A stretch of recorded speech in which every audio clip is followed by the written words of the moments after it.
denoi eta lehenik eta behin eskerrik asko. Hedabideetako langilei ona etortzeagatik, ostiral goiz bero honetan.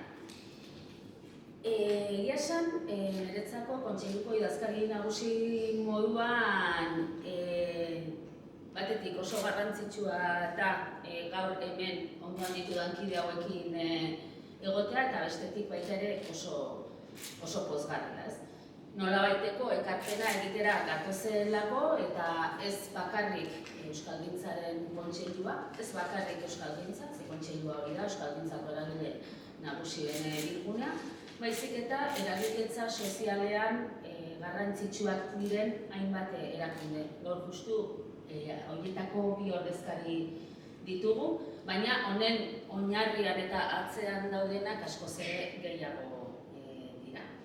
Orduan, pixka bat aurkezpenekin hasiko naiz, esan dut eragiletza sozialetik ordezkariak ditugula.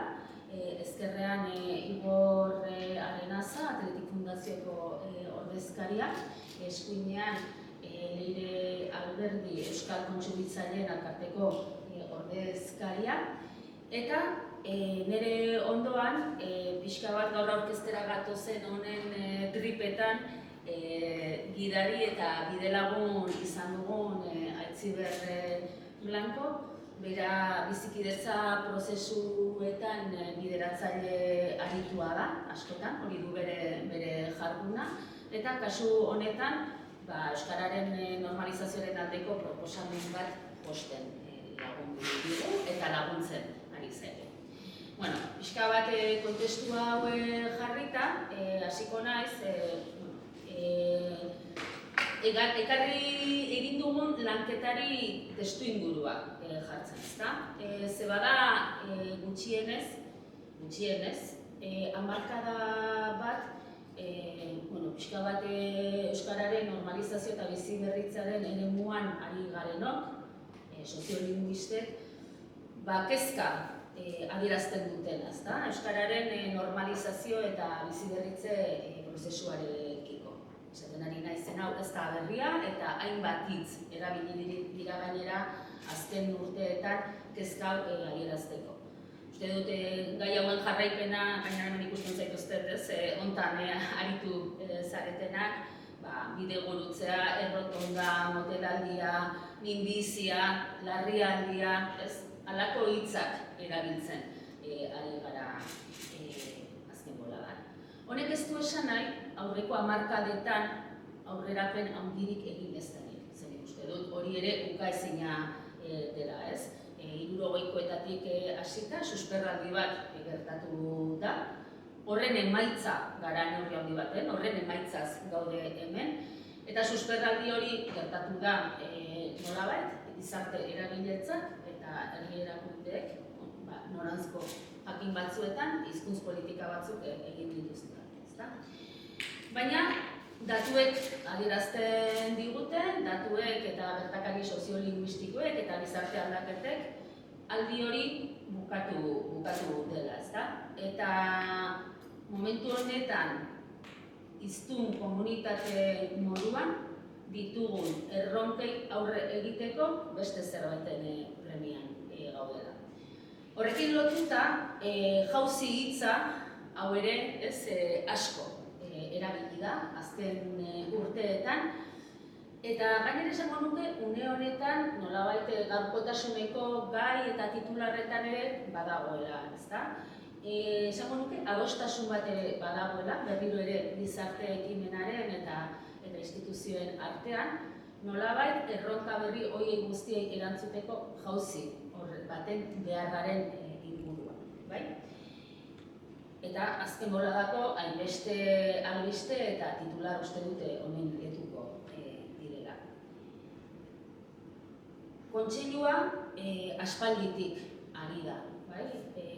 Diagnostiko horretan, hau da, aro bat bukatu da, beste zerbaiten beharrean gaude, jauzi bat behar dela esaten, baina ez esaten bakarrik, baizik eta jauzi horren nondik norakoa zen izan behar duen aztertzen definitzen eta neurri zehatzak proposatzen.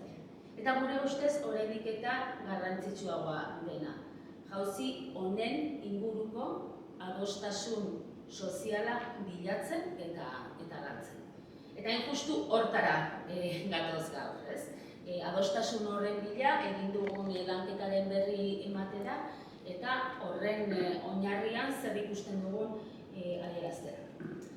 Orduan, hor banatu zaizuen prentsa oharrean ere badaukazue, nolabait egin historikoa, baina justu orain dela 4 urte, ez?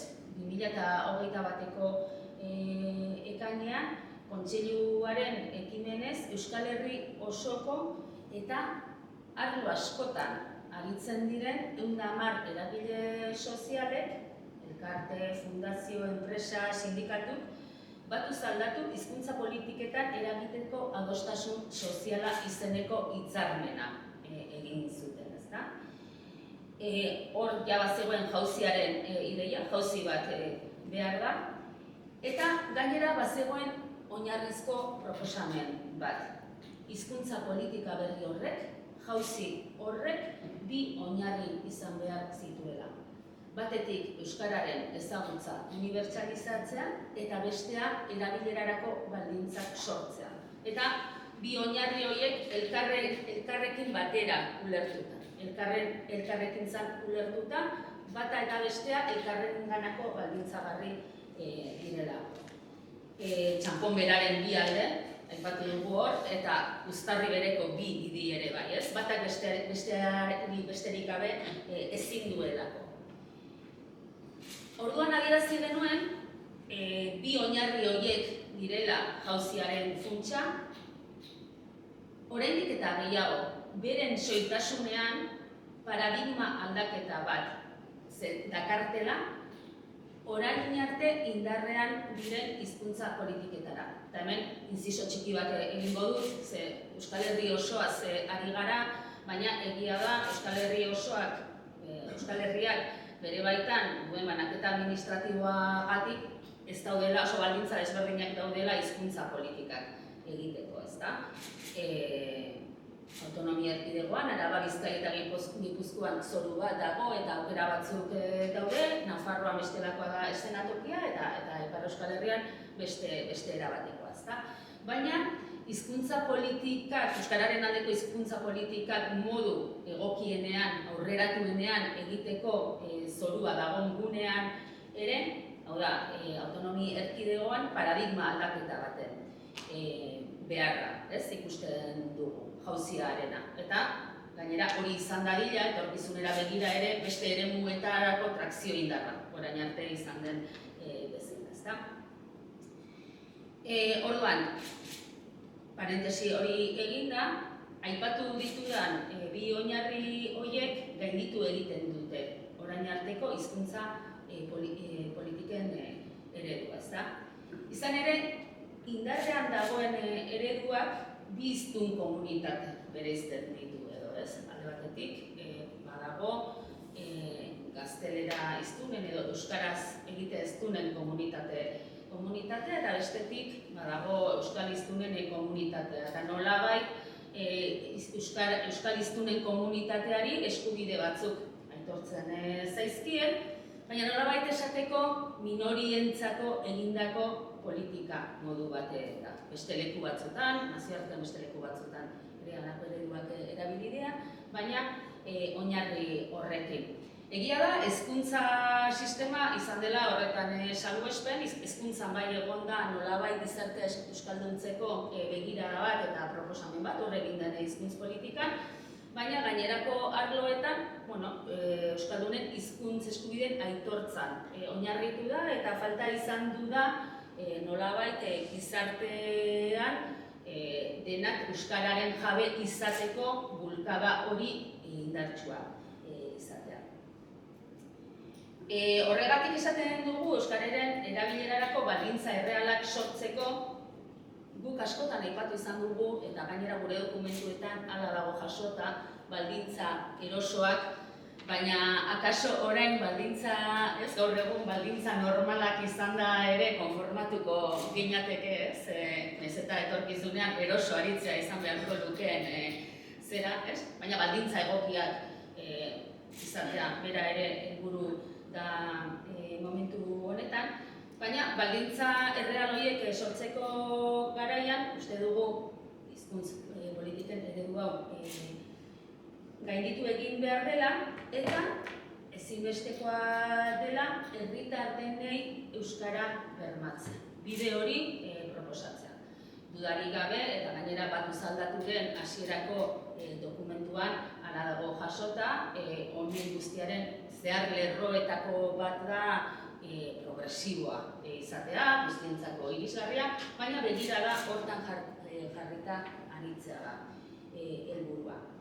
Gainera, paradigma aldaketa honek eta gizartea euskalduntzea, hau da, euskara batzuen eleaniztasun horretara iristea, uste dugu gizarte ikuspegi batetik ere garrantzitsua dela. Ezinbestekoa dela, gure gizartea kohesionatua izango bada, justizia sozialean oinarritua izango bada, eta demokratizazioan sakontzeko bide bat dela. Segi ezagun aurrera, 2021an ekarri zen abiaburuko akordio hori, eta 2022an egin zen beste aurrera pausu bat, sinatzaileen batzarra egin zen, eta sinatzaileen batzar horretan erabaki zen, talde eragile bati lan bat ematea, lan potolo xamar bat, eta lan hori zen oinarrizko akordio sozial hori, itun sozial hori garatzea eta itun soziopolitiko baterako bidean jartzea. Ja, proposamen zehatzagoetan sartzea.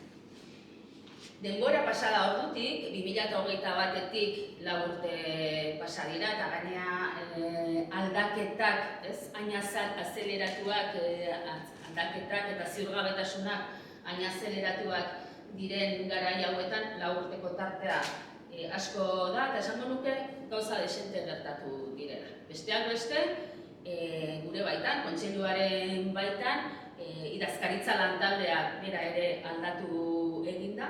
Horrek ere eragin du, pixkat eten hori gertatzean, baina bereziki, eta ja kanpora begira jarrita eta gizartera begira jarrita, eta bereziki euskararen normalizazio eta biziberritzeari lotuta bi gauza gertatu dira.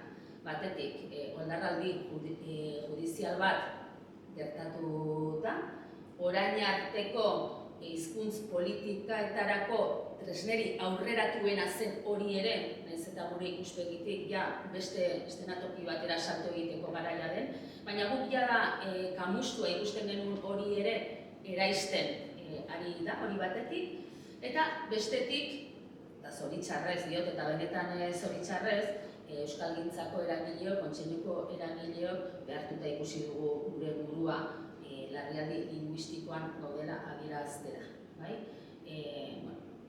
Behin baino gehiagotan, eman dugu honen inguruko azalpena, uste dut hor prentsa barrean ere jasota dagoela, zergatik diogun larrialdian gaudela, baina hori da panorama. Eta ingurumari horretan,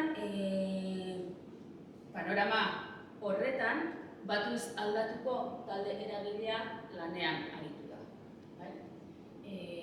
Prozesu aurreikusten genuna baino prozesu luzeago baten. Horrek ez du esan nahi ezadostasunak eta ez baizik eta ikusi dugulako gauza asko daudela. Hemen ondo pentsatzekoa gauza garrantzitsu bati helduta gaudela.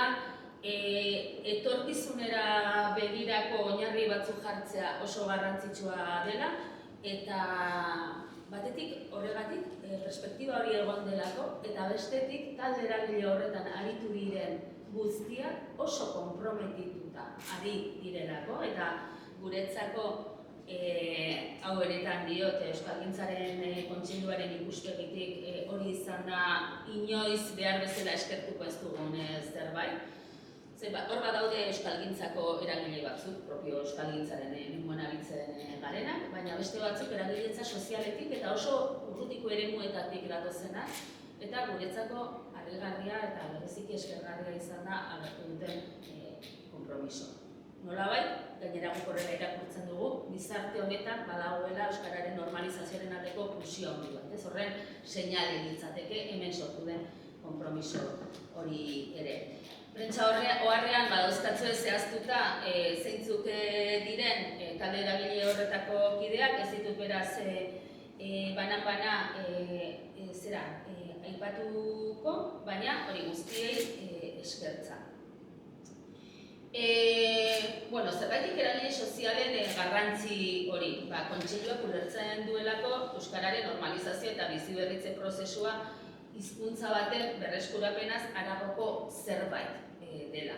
Eraldaketa soziala dela, eta lehen aipatu dudana, elkarbizi izan, justizia sozialean, gizarte kohesioan, eta azken batean demokratizazioan sakontzen laguntzen digun prozesu bat. Eta horregatik, eta hain desberdinak eta anitzak diren hainbeste eragilerekin halako prozesu bat josi behar genuelako, hori izan zen beste zalantzetako bat, hau nola egingo dugu, erabaki genuen jotzea hain zuzen ere bizikidetzan adituaren norbaiten gana, eta horregatik baita ere Aitziber Blancoren ekarpena oso eskertzekoa baita ere. Batzuetan kanpo begiradek ere asko laguntzen dutelako. Elkarrizketa egokiak eraikitzen. Eta uste dut, elkarrizketa egokiak eraikitzen asmatu dugula eta Aitziber bide lagun ederra izan dela horretan. Izan dela esan dut, baina izaten ari da, bai? Ze esan dut, uste baino gehiago luzatu dela prozesua, azken dokumentura ez gaude iritsita, baina laizter itxiko dugu, baina irailean sinatzaileen batzarra egingo dugunez, gizarteari ere adierazi nahi genion, ari garela eta honetara gatozela.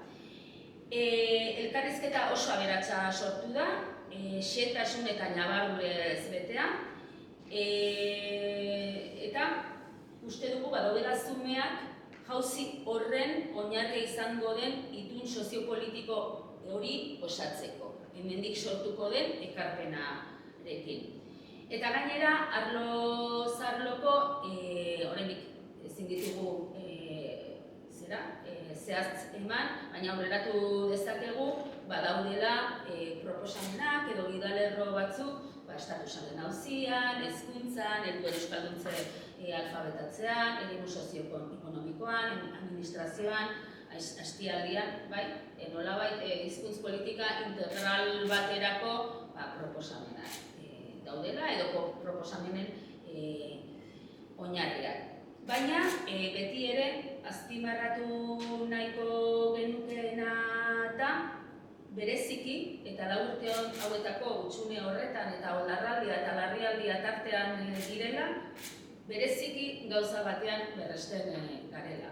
Eta da, jauzia beharrezkoa da,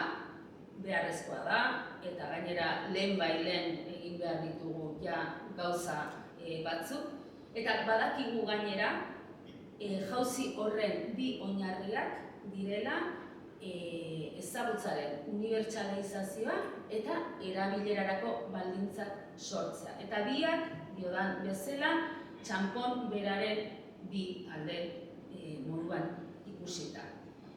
Hor daude zumeak, uste dugu eta prozesu honek hala erakusten duela adostasun sozial handi bat dagoela horren inguruan, eta hori izango da guretzako ere irailetik aurrera lanean segitzeko bidea. Irailean egongo da dokumentu zehatzagoa, eta beraz orain Aitziber Blancori emango diot hitza pixka bat azaldi ezagun prozesua nola izan den, metodologia zein izan den. Ze uste dugu hori ulertzea ere garrantzitsua dela kasu honetan. Eskerrik asko. Eskerrik asko, Idurre.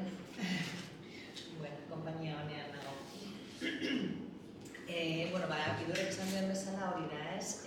Lehen aldia da, hurbildu naizela euskalgintza edo euskararen inguruko elkarrizketa prozesu bat bideratzea.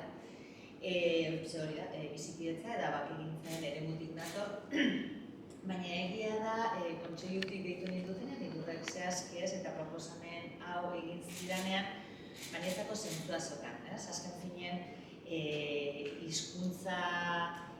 hizkuntzaren gaia ez, zeharka edo askotan oso modu zuzenean bizikidetza prozesua bideratu ditudanean azaldu egin da, hizkuntza aniztasuna ulertzeko eta kudeatzeko moduek ere gure elkarbizitza zeharkatzen dutelako, beraz ezinbestean ez. Horrekin hortatik hurbildu nintzen ere, eta gero talde eragileko kide guztia bezala gure aletxoa jartzeko asmo horrekin, ez? Eta, nire alea zan pixkat, hori da, azken urteotan, bizikidetza prozesuak eta laguntzen eta bideratzen ikasitako metodologia edo hurbilketa. Azken finean, hitz egiten dugunen metodologia ez da elkarrizketa, ez? Baina egia da ere, elkarrizketa kontzeptua ere, askotariko ulermena dituela, eta benetan elkarrizketa proposatu genionean, kontseiluari oso argi izan behar zuela elkarrizketa prozesu izaerarekin izan behar zuena. Zer zein nahi du honek, landuko genuena bezain garrantzitsua nola egingo genuen ere, azken horrek ere ezaugarritzen duelako egiten den azken ekarpena, ez? Prozesu hauetan, garrantzitsua da hori ez dagoela hasiera batetik uko egiten zaiola kontrolatzeari azkenengo emaitza. Eta horrek askotan urduritasuna, kezka eta beldurrak eragin ditzake, ez? Ezjakintasun edo ziurgabetasun handi bat. Orduan horregatik lehenengo bileretan garrantzitsua zen baita ere nolabait adostasun pini batzuk edukitea, nola lan egingo genuenaren inguruan, ez? Horregatik, ze balio, printzipio baitan lan egin nahi genuen, adostu genitun, bakoitzarentzako garrantzitsua zen hori, ez? Azkenean gure beharretaz hitz egiten du, baina azkenean baita ere nola sortzen dugun giro eroso bat, eta nola erosotasunaz hitz egiten dugun, zentzu asko zeukan, elkarrizketa hori ekiteko, ez? Eta baita ere beste elementu importantea bat zen adostea helburua, zertarako elkartzen ginen, genekien bazegoela mandatu bat, Ligorako eragileek, talde eragileari emandako mandatu bat, lehenengo bilean ikustu kontuatu ginela, ezin dimensionatzen ze handia zen, formari ezin genion eman, ze ez geneken nora gindoa zen, baina, handia zela, bai. Horrek bertigo batzuk eragiten ditu, horregatik lehenengo gauza izan zen ziurtasun minimo batzuk adostea. Eta hori egiten, eta baita ere, lehenengo saioetan ere garrantzia eman genion, elkar ezagutzeari hurbilketa bat, ez? Gehien bakoitzak ere hor pertsonal mailan eta eragile batzuen ordezkari bezala parte hartu izan duzuen, ez? Eta importantea zen baita ere hizkuntzaekiko, euskaraekiko lotura, ez? Nola zeharkatzen dituen gai honek ere, ez? Hobeto denok besteek ulertzeko nondik hitz egiten dugun eta nondik entzuten dugun ere. Horrekin nolabaiteko giro bat, sortzen saiatu ginen zintzotasunez hitz egiteko, nolabaiteko askatasunez hitz egiteko, eta egon zitezken ikuspegi desberdinak, dibertsitate hori modu lasaian ateratzeko eta elkarrekin ekarpen esanguratsu bat egiteko bideari ekiteko. Esan bezala jakin gabe hori zen izango zen. Iraupena bai, 9 hilabete, aurdu nahi eta orain bukatu gakoa. Hasiera baten gainera talde eragileko kidei 4 saio eskatu genizkizuen konpromiso hori hartzeko. Azkenean 6 izan dira. 4 saioekin esango genuke nolabait itxi dugula, baina Idurrek oso azpimarratu duen bezala parte hartzaile guztien konpromisoa oso azpimarratzekoa da. Eta oraingoz eta orain falta den itunari forma emateko prozesu horretan gehiengoz komunikazioa bestelako izango baldin bada ere irekita dago, beste kontraste saioren bat beharrezkoa balitz egiteko. Baina kontraste saioak, nahiz eta profesorrezkoan ez egingo dira. Halako elkarrizketa prozesuen ezaugarrietako bat ere da dena elkarrekin adosten dugula, bai nola lan egin nahi dugun eta eta kontrastea jarraituko dute, ziurtatu arte, dokumentu horretan, jasotzen dela, benetan prozesuan landu den guzti hori. Partaideetaz hitz egin duzu eta egia da, aniztasun hori, jatorri desberdinetako aniztasun hori ere kudeatu ginen hasiera baten, horrek badirudi gertatu daitela elkarrizketak maila desberdinekoak izatea edo desberdintasuna batzuk egotia, horri tokia eman genion, horrek eragin zitzakeen kezkak, eta azkenean nik uste izango nuke berdintasunezko partaidetza bat lortu dugula. Ze prozesuan ere jungara ikusten bakoitzak beretik asko zuela emateko, bai maila pertsonalean, bai harremantzeko mailan, bai eremu profesionaletik, eta gero dudik gabe euskaldintzatik ere beste hausnarketa mota, beste maila bat egongo zen euskararen inguruan, eta baita ere beste prozesu batzuetatik eratorritako ekarpen horiek ere ekarri dira gurera pertsonen bitartez, eta hori ere importantea da zein inoiz gara zerotik hasten, eta hori ere importantea da adierazten.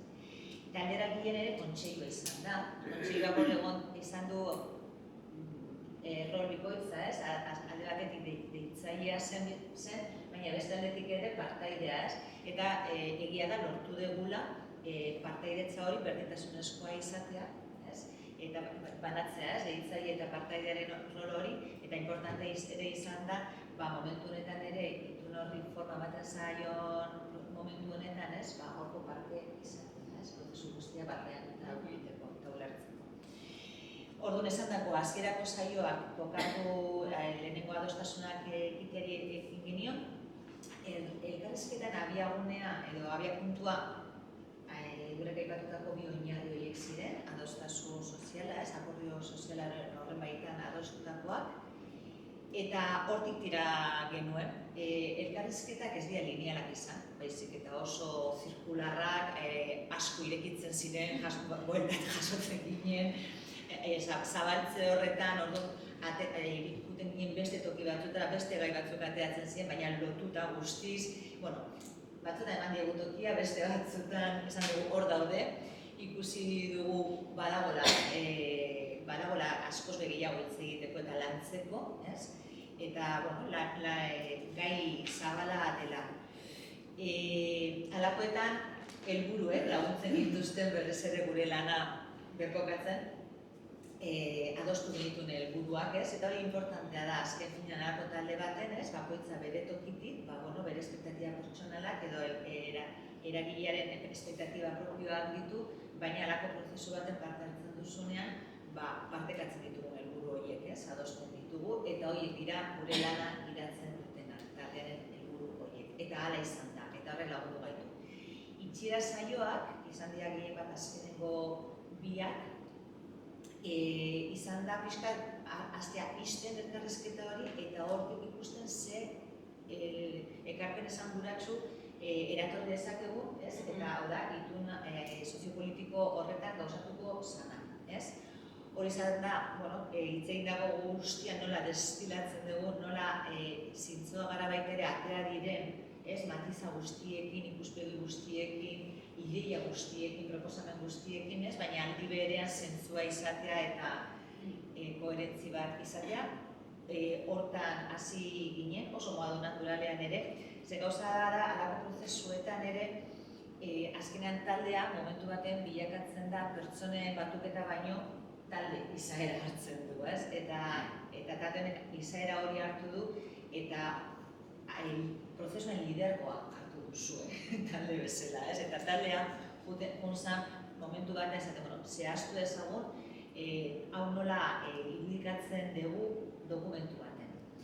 Fase hori normalean izaten da komplikatua, ze, errazena da irekitzea, eta, dituzu elkarrizketak eztabaidak, baina hori nola irudikatzen dugu zerbaitetan, zentzua dukana, esanguratsua duena, eta gainera nola jasotzen dugu elkarrizketa horren aberastasun guztia. Orduan askotan, joera izaten dugu, betiko formuletara ikotea, folio batera murriztu nahi izatea, simplifikazioa, orduan komplexutasun hori simplifikatzea. Horretaz ere, azkeneko saioetan bueltak eman dizkiogu. Ze struktura litzateke egokiena, esaten genuen ez oso luzea, baina aldi berean dena jaso, pedagogikoa izan behar du, ulerterraza, hor gaude momentuan da, esan duen bezala, idurrek oraindik aritzen, hor gaude, hori finkatzen, baina ja oso hurbil, eta bukatzeko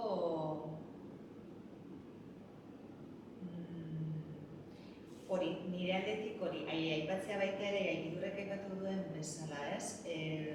Oso eskertzekoa eta aitortzekoa da parte hartu duzuen, hirurok, kasuetan orain bai, hirurok konpromisoa eta hausnarketa maila nola ausartu garen, zareten, ez?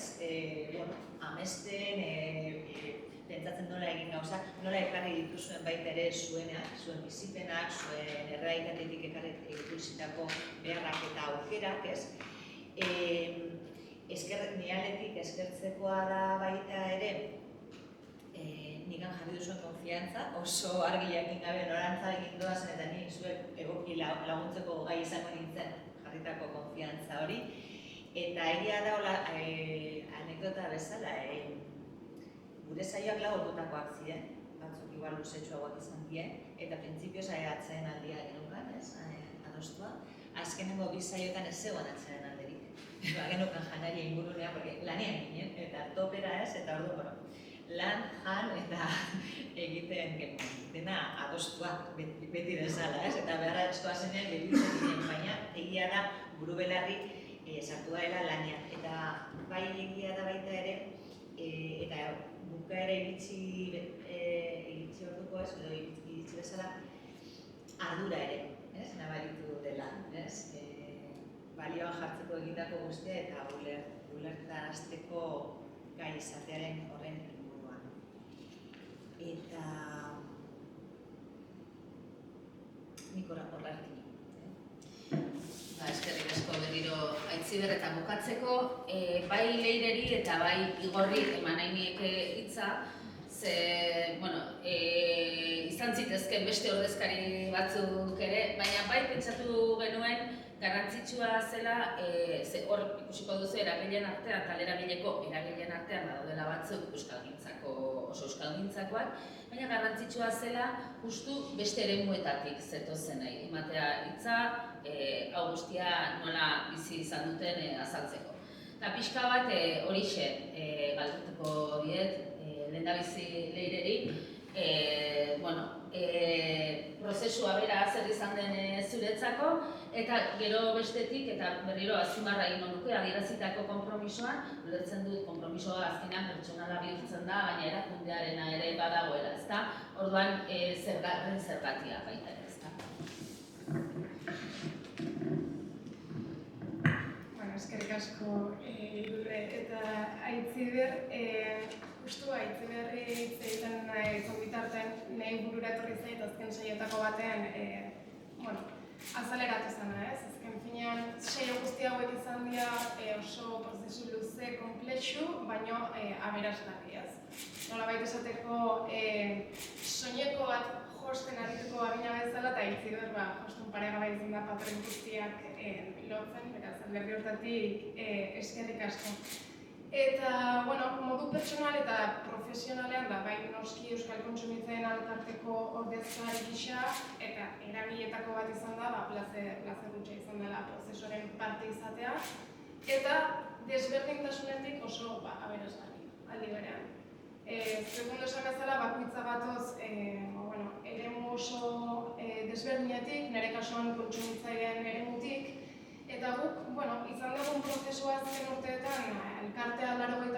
hamarkadan sortu zen, bi ideia nagusi buruan izan da, ez? Hau da, Euskal Autonomia Erkidego mailan, Euskal Herria mailan ere, bai sinesten genuela kontsumo jasangarri eta justu baten aldeko apustu egin behar zela, ja 80. hamarkadan. Eta justizia kontzeptu horren parte, hizkuntza bera ere balela, euskararen erabilera. Gaur egun gizartean guztiok dira kontsumitzaile, hein handi edo txiki batean edo xume batean, Eta ondorioz, bai euskara dela ez soilik komunikazio tresna bide, baizik eta gure egunerokotasunean, eta nik ere ikusten dut, euskara babesleku ere badela. Hau da, gure gara datorren edonor arazo batekin dator, kontsulta batekin dator, ez behar batekin, eta euskaraz lehenengo komunikazio hori egitea ikusi dugu bai lasaitasun bat dela, erantzun babesleku ez soilik komunikazio tresna ez. Eta elkarte mailak eta ondorioz prozesu guztionen ondoren ere poztasuna jasozun deialdia egin zitzaigunean, izanik ikusten behar sozial bati erantzuna emateko apustu edo jauzi zinobia zela ez. Beraz, gure aldetik hori jarraituko dugu euskararen erabilera edo eremu eroso bat ematen kontsumitzaile guztiei, gure gana datoztenei eta etorri nahi duen orori, izanik perspektiba hori izan da ez, ez dela soilik komunikazio bide, baizik eta bai babesleku arazoen aurrean. Eta hoxe beste eskerrak eman denoi, eta azkeneko puntada hauek ematen jarraituko dugu soineko horri eta elkartearen izenean oso pozik. Oso, esatera nik munduan, hemen Donostian azkeneko hitza bizkaitarrak hartuko duela, baina ez bizkaitarrak hartu du, baina bueno,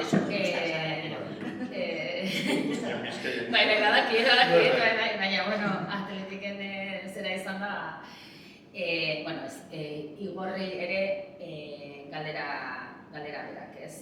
Batetik nola bizi izan duzun prozesua eta bestetik bai zure eta bai atletiken kasu honetan konpromiso hori nondik eta nola izan. Eta bine egun guztioi, eta bigarrena eskerrak. Pertsonalki niretako prozesua oso garrantzitsua izan da, nire pertsona moduan eta nire euskararen ezagutza baina erabileratik zelan txertatu klubian, elkartean, fundazioan. Horregatik, behialdiagatik eta hau sortzearen iturren mila esker, oso zaindua sentitu zen naiz, prozesu guztian, horren erru zuzera ditu da. Baita, zure eta oso babestua, zuatik, leire ez alde bakarrik kontsumitzaileen elkartetik etorri baizik eta horre saioren baten agertu zen gazteen ahotsa oso garrantzitsua zela eta horren erroduluzu izan zen, hor borrokari eta ikusi izan dugu hori oso garrantzitsua dela. Beti prozesu hauetan hitz egiten dugu nagusiok, eta ez dugu sekula ematen hitza gazteei eta uste hori karrera hori oso garrantzitsua izan zela eta ikuspuntu desberdin bat eman zigula guztioi eta zoriona ziutzortzak. Pertsonalki eskertua eta arrotasunez ez, honen parte izatea. Hemen ez nahi utzi ni futbol mundutik nator, kirol munduaren ikuspegia oso garrantzitsua da. Erreala osasuna eta Ibar badakit dabiltzala euskararen inguruan lanketa importante bat egiten eta fundazioen aldetik harremana oso importante, oso nadauko eta gertutasunekoa da eta lan egiten dugu, jauzi, zuri, bide lagun izen barga eta uste hortan aritzen garela, badakit alabez Baskoniarekin hasi berri dela bai prozesu honen baitan. Ikusten baina ikusteku hontan ari garela lanean, eragile gehiago erakarriko ditugu eta nik uste zentzu hortan importantzia dela. Athletic Club fundazio moduan prozesuaren parte izatea oso garrantzitsua da. Garrantzitsua da eskatzen digutelako askotan eredu garritasuna eta askotan ez gaudelako ez gehalako entzen eredu garritasun horretara bakarrik begiratzen diogulako mutienen taldeari ez. Eta atletik gauza gehiago da, lehen mutien taldea da, baina gauza gehiago da, egia da beraiekin ere lanean ari garela eta inpaktu oso handia dukula gizartean. gauza gutxikin, gauza asko lortuko genituzkela. Eta orduan, eredugarritasun hori eta erantzunkizun hori hartuta, prozesu honek pixkat ikusgarritasuna ematen digu guri bai, eta baliotzen gaitu berriz plazaratzeko, kaleratzeko, gizarteratzeko, eta nik uste dut garrantzitsua da. Fokoan egon behar dugu, klubak fokoan egon behar dugu, konpromiso hartu dugu Euskararekiko, maila honetan gaude eta beste konpromiso desberdinekin. Eta azte honetan justu aukidot, eramate dute azte batzuk beraiekin, baina Andoni Arainekin eta Jose Angel Iribarrekin, eta apur bat prozesua zelan izan den, arek Andonik esaten zauan. Lehenengo jakinik dago, ez? Eta dago, ez? Gero jakin egiten, ez? Eta gero jakin egoten, ez? Eta nik uste dut hori guztia lortu dula, eta da, oin bultzatzen guzti eta datozen atzetik, ez? Gero, sartzen ditugun gure barne, hori aurrean, zure lana da. Bai. Bueno, eskerrik asko Iruoi, eta pixka bat zera, ez? Igorrek aipatzen zuen, lana daukagu oraindik ere, ez? Begien aurrean, eta hori izango da, ez? Asmatzea, sinatzaileen batzar horretan ere, ez? Ondo adierazten, talde eragileari eman zaion mandatu hori, ez? Ondo itzultzen, 110 eragile eta gaina 110 eragile garrantzitsu daude batu zaldatu den momentu honetan, baina asmoa bada baita ere eragiletza hori edo bat egite hori zabaltzea, udazkenetik aurrera. Begibistan daukagu baita ere udazkenean edo 2026 hasieran honekin lotutako gutxienez 2 herri elkarrizketa foro edo abian jartzea. Hau da, prozesuan goaz. Eta prozesuan goaz, uste dut, momentuak ere hala eskatzen digulako. Lehen aipatu dut, larrialdiaren ideia, garrantzitsua da erabaki batzuk jada hartzen hastea etorkizuneko gauza asko ditugulako momentu honetan jokoan. Importantea da jauzi hori egitea eta ondo egitea, eta lehen aipatu dut, baina berriro esango dut, ez? Azken boladan, azken egunetan, albistegietan, berri paperetan ikusten ari gara bai erakundeetatik, bai gizarte ekimenetik jauzi horren ideia badabilela, handik eta hemendik proposamen desberdinak josten ari direla, gu horretara ekarpena egitera gatoz, eta esandakoa, uste dugu ekarpen horretan badaudela jauzi horren gako garrantzitsuenak, ezagutzaren unibertsalizazioa, erabilerarako baldintzak, eta nolabait gainera, eta hori irudikatzen dela, eta irudika dezakegula, bi oinarri horien inguruan adostasuna oso handia dela. Eta, eskerrik asko.